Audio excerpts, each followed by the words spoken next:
Hello, our friends, Evolutionary Energy Arts family. Hello there, welcome back.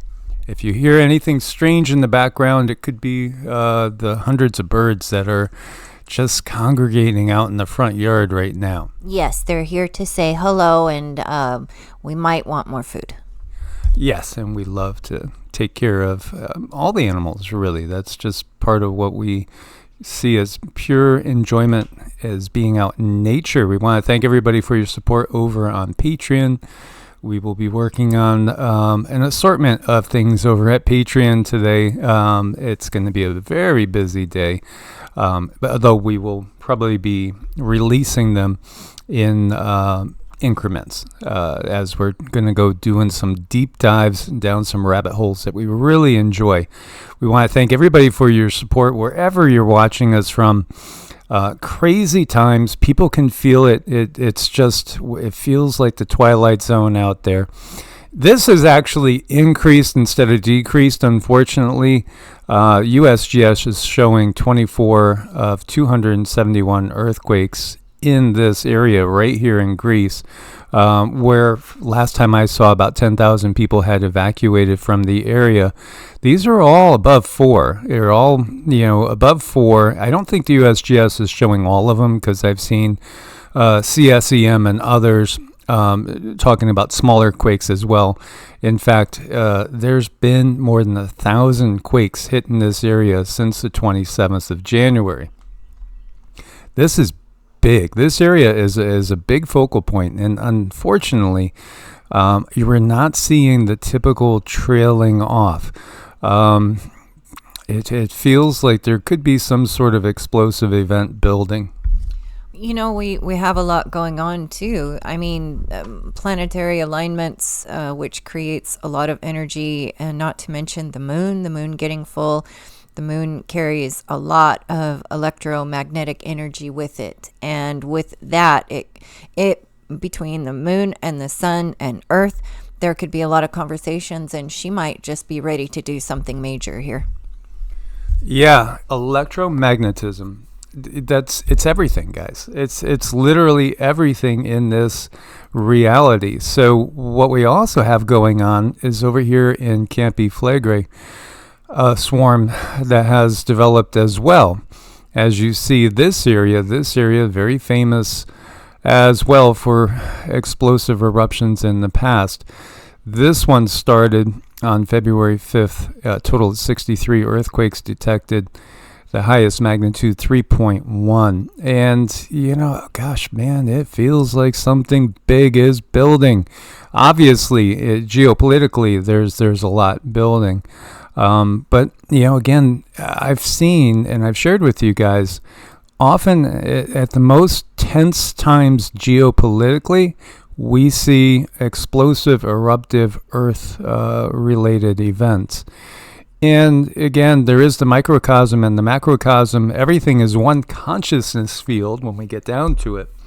So can emotions cause volcanic eruptions and earthquakes? Collectively, I think they can absolutely trigger something that maybe would have been farther out, in the future. I think we know just from quantum physics and the parts that are actually accurate, that our intent and our focus is super powerful, and we can literally manifest outcomes. Well, our emotions, they equate to things. Thoughts are things, emotions are energy. So when you're placing mass amounts of a certain frequency, a certain energy out into the world, this adds to it. So, this world is far more interesting than what they taught us in science class. Yes, and it's just, there's layer upon layer to it. And this area here that we're talking about includes, obviously, Pompeii, famous eruption, and Vesuvius. And then we have, when you think about it, here you go.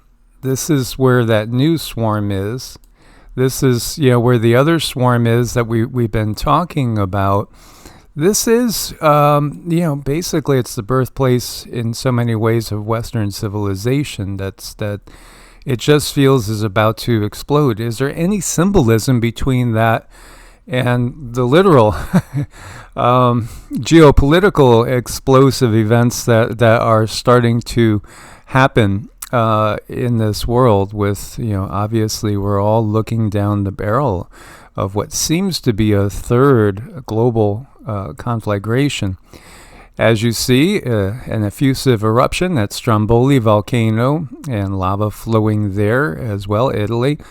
So, Greco-Roman, they kind of go together, Greco-Roman culture, but, we'll go a step farther and say that is really Greco-Roman, Sumerian, Akkadian, and Anunnaki. Oops, shouldn't have said that.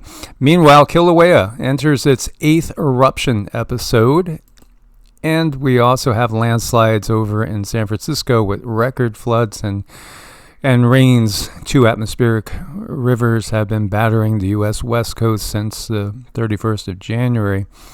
It's just, it feels like, again, into the flood again. Same old trip it was back then. It does kind of feel that way, does it not? And you have an EF1 tornado hit Hart County, Kentucky this morning. The outlook for the middle of the month of February appears to be very, very active. Just be aware there's another Arctic blast that's coming. It won't be as impactful or go as deep as the previous one did, but there is definitely a lot of snow and ice in the forecast for the northern tier states and New England.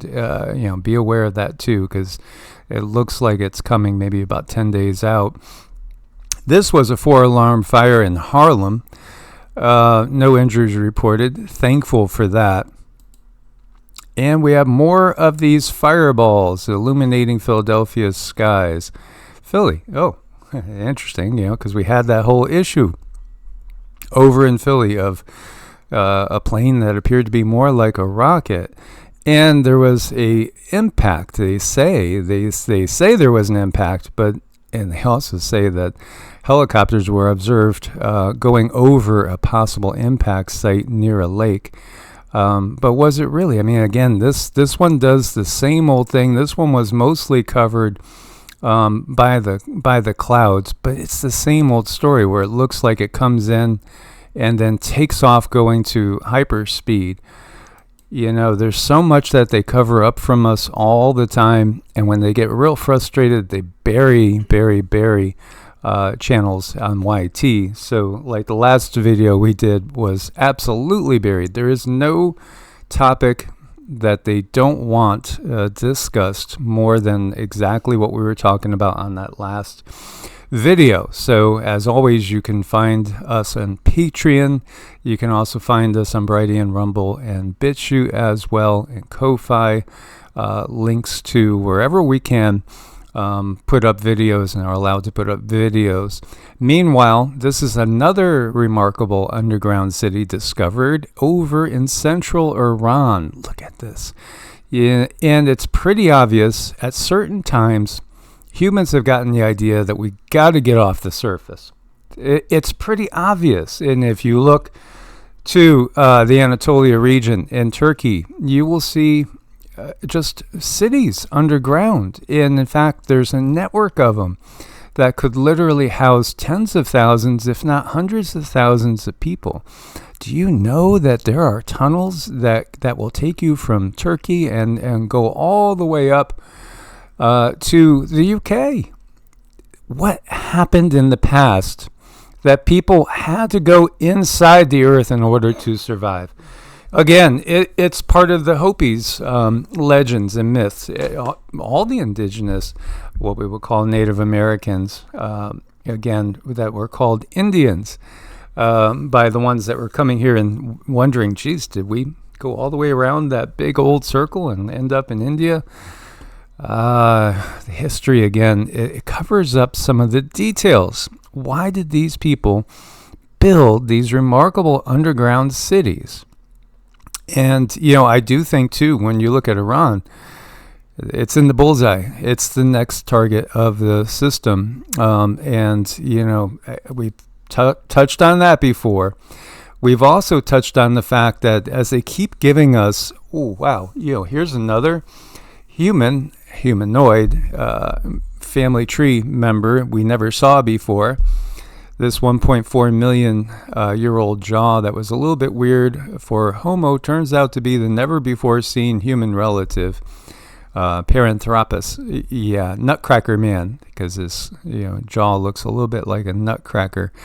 The reality of the situation is that there's been a lot of humanoid beings that have visited, stayed, and even made their homes here on planet Earth from elsewhere, and even potentially from inner Earth civilizations as well as extraterrestrial.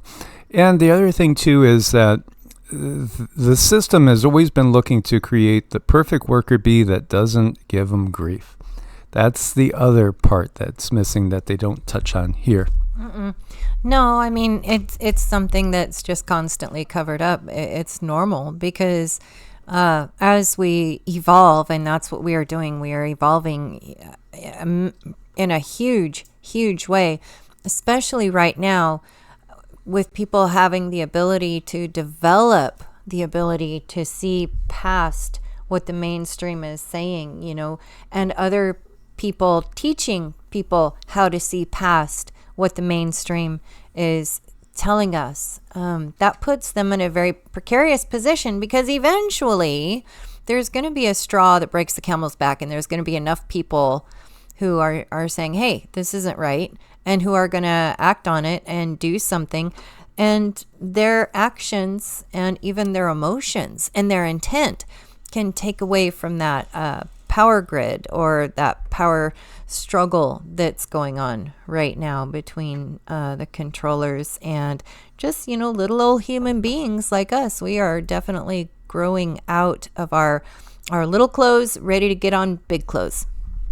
So initially, scientists thought that this jaw belonged to a never-before-seen species they called Telanthropus capensis. Now, capensis, those elongated skulls that we talk about often, which is a very, very interesting, curious thing because, again, they initially were trying to tell us that those were just simply the result of boards and these were really Homo sapiens, but they're not. Again, the plates don't match up. The number of plates in the skull don't match up. The position, again, where the spinal cord goes is not the same. And, the DNA doesn't match up. So, what we're seeing here is that there are way more humanoid beings that have been on this planet, many, many, many more, that no longer are here. And, it does seem pretty obvious that it's not survival of the fittest. I think in fact it's the exact opposite. It's survival of the least threatening hominid, and it all goes back to Sumeria, as you can see the differences in the teeth. And it's just basically, again, trying to control that narrative. A recent fast radio burst calls into question what astronomers believed they knew.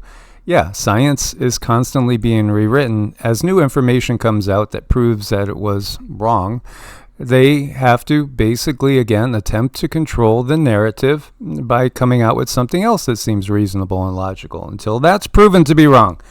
This is how it works. When we see these fast radio bursts, a lot of scientists will admit that it seems that these things often have the potential of being some sort of communication from some advanced species out there.